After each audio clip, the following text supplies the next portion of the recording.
Hello दोस्तों, आप लोग कैसे हैं? ठीक ठाक होंगे, अपने एग्ज़ाम की तैयारी में लगे होंगे। चलिए तो हम आज चलते हैं कविता गद्यखंड। ठीक है, गद्यखंड के पाठ और लेखक के नाम वो भी ट्रिक के हिसाब से बताएंगे आप लोगों को, इसलिए आप लोग जरूर इस वीडियो को देखिएगा। देखिए, इस तरह हम चैप्टर और लेखक के नाम नहीं लिखेंगे क्योंकि हमारे पास यहाँ पे बुक है और बुक के माध्यम से ही हम आप लोगों को समझाएंगे। ठीक है, कि यहाँ पर लिखने से वीडियो लॉन्ग बन जाता है, लंबा हो जाता है, इसलिए यहाँ पर हम शॉर्ट में समझा देते हैं और आप लोग सिर्फ 2 से 3 मिनट का वीडियो देखिएगा और 5 से 10 नंबर क्लियर हो जाएगा। ठीक, देखिए बस आप लोग इस किताब पर देखते रहिए। ठीक, पहला जो है वह है बातचीत। बातचीत जिसके लेखक है बाल कृष्ण भट्ट। ठीक है, दिख रहा है बातचीत, क्या है? बातचीत जिसके लेखक है बाल कृष्ण भट्ट। बातचीत के लेखक कौन है? बाल कृष्ण भट्ट। अब हम इसे याद कैसे करेंगे कि हाँ बातचीत जिसके लेखक बाल कृष्ण भट्ट है? तो देखो, बातचीत ब से बातचीत और ब से बाल कृष्ण भट्ट, ब से बातचीत और ब से बाल कृष्ण भट्ट, याद हो गए ना? अगला चलते हैं। अगला अगला कहता है कि उसने कहा था जिसके लेखक है चंद्रधर शर्मा गुलेरी। उसने कहा था, चंद्रधर शर्मा गुलेरी मतलब एक आदमी है जो कहा था। उसने कहा था कि चंद्रमा का जो शरीर है ना, चंद्रमा का धर जो है वह क्या है? तो बहुत लंबा है, तो चंद्रधर शर्मा गुलेरी। तो उसने कहा था जिसके लेखक चंद्रधर शर्मा गुलेरी, वो चंद्रमा का धर है क्या? लंबा है, तो चंद्रधर शर्मा गुलेरी। ठीक है, फिर तीसरा कहता है कि संपूर्ण क्रांति।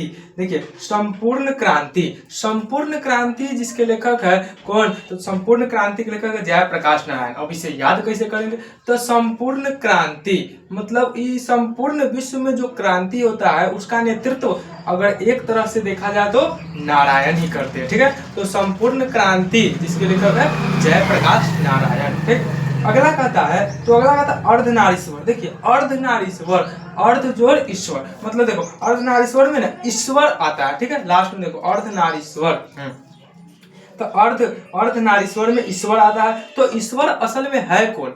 दिखता कौन है? तो दिनकर, क्योंकि दिनकर जी है जो एक दिखते हैं और उसे पूजा पाठ होता है। ठीक है, तो बताइए अर्धनारीश्वर जिसके लेखक कौन हो गया? तो रामधारी सिंह दिनकर। अर्धनारीश्वर के लेखक कौन हो गया? रामधारी सिंह दिनकर। अगला कहता है रोज, रोज चैप्टर। देखो, अगर कोई आदमी रोज रोज आज्ञा का पालन करता है ना, तो उसका गुणगान होता है सब तक। ठीक है, तो रोज रोज आज्ञा का पालन करता है मतलब रोज के अज्ञेय। ठीक है, सच्चिदानंद हिरानंद वात्स्यायन अज्ञेय, यह इसका पूरा नाम है अज्ञेय का। ठीक है, लेकिन आपके ऑप्शन में सिर्फ अज्ञेय ही दिया रहेगा, इसलिए ध्यान रखिएगा।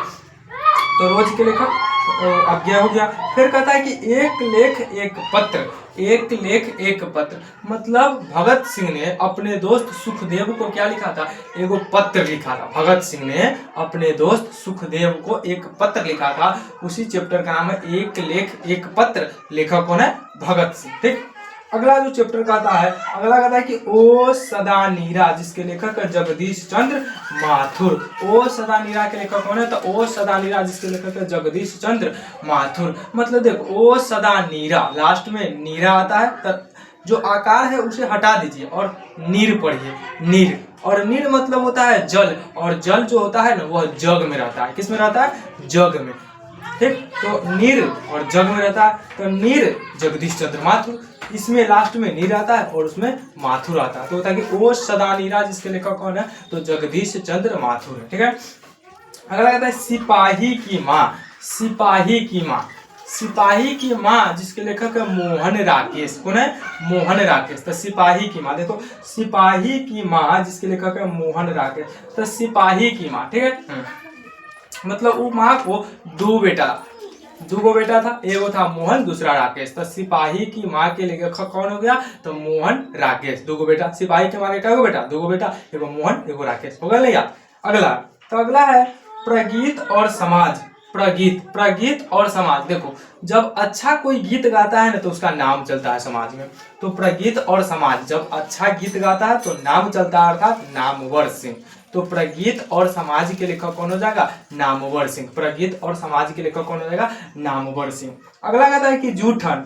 जूठन जिसके लेखक ओम प्रकाश वाल्मीकि। ओम प्रकाश वाल्मीकि, वाल्मीकि जी क्या थे, तो वह एक ब्राह्मण कुल के थे, और ब्राह्मण कभी भी जूठन नहीं खाता है, याद रखिएगा। वही देखिए, तो जूठन के लेखक कौन हो जाएगा, तो ओम प्रकाश वाल्मीकि। जूठन के लेखक कौन हो गए, ओम प्रकाश वाल्मीकि। अगला कहता है कि हंसते हुए मेरा अकेलापन, हंसते हुए मेरा अकेलापन, जिसके लेखक मल्यज है। कौन है, मल्यज। हंसते हुए मेरा अकेलापन, जिसके लेखक कौन है, तो मल्यज है, मल्यज। और जब अकेला रहता है ना, तो एकदम कपड़ा लता मैल करके रहता है, तो मल्यज। ठीक है, तो हंसते हुए मेरा अकेलापन, जिसके लेखक मल्यज है। ठीक, मल्यज। अगला कहता है तिरछ। जब उदय प्रकाश होता है तो देखना, पहले सीधे रोशनी नहीं आता है, पहले तिरछे रोशनी आता है। तो तिरछ के लेखक कौन आएगा, उदय प्रकाश। तिरछ के लेखक कौन हो जाएगा, तो उदय प्रकाश। तिरछ के लेखक उदय प्रकाश। ठीक है, तो तिरछ के लेखक है उदय प्रकाश। अगला है शिक्षा, जिसके लेखक है जे कृष्णमूर्ति। शिक्षा के लेखक कौन है, जे कृष्णमूर्ति। और मूर्ति बनाना भी क्या, एक शिक्षा ही है ना, एक गुण ही है ना। तो शिक्षा, तो मूर्ति बनाना भी एक गुण है ना, तो शिक्षा के लेखक कौन हो गए, तो वही कहता है कि जे कृष्णमूर्ति। तो आज हमने गदखंड के पूरा ये 14 को चैप्टर का आपको चैप्टर और लेखक के नाम याद करा दिए। हमें विश्वास है कि आप लोगों को यह वीडियो जरूर समझ में आया होगा।